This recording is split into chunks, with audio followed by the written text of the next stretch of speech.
Well, today we're reporting on another young banker's suicide. This will be the 12th this year in the financial world and another connection to JP Morgan.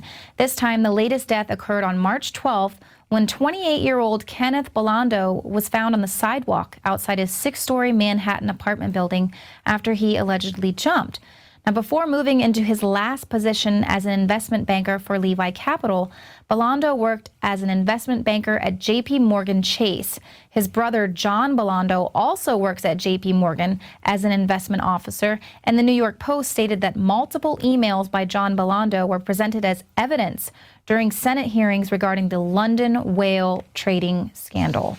Now, Kenneth Bellando's death marks the 12th time this year that an employee in the financial world has taken his or her own life around the globe.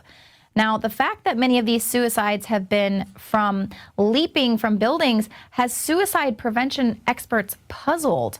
According to the chief medical officer of the American Foundation for Suicide Prevention, jumping is much less common as a method for suicide in general. So I'm struck by the number that have occurred in recent months in this industry.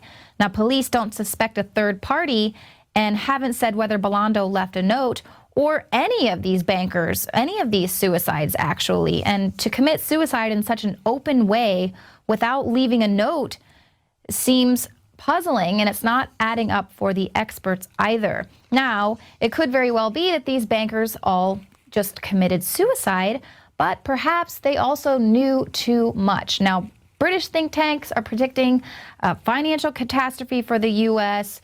They're entitling it the government debt iceberg, saying, you know, we think we owe $17 trillion to debtors, but it's more like $120 trillion when you get legit with the accounting.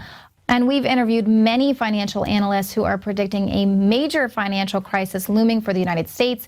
But rather than address that, rather than address the issues with the economy, Obama is figuring out even more ways to siphon off taxpayer dollars and give it to the globalists.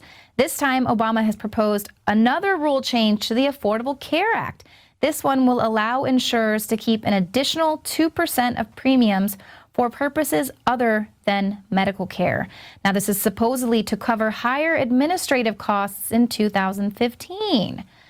So basically, what this could result in is higher out-of-pocket costs for the consumers solely for the benefit of the insurance industry, basically forcing Americans through tax penalties to give insurance companies an even greater percentage of their premiums for costs that aren't even related to medical care, more for their fees and less for what they'll actually pay out for your health care. So once again, it is not affordable health care. It is health insurance that ensures your money is going to be going to the globalists. Please show Obama how much you approve and support his Affordable Care Act at the voting booth this year.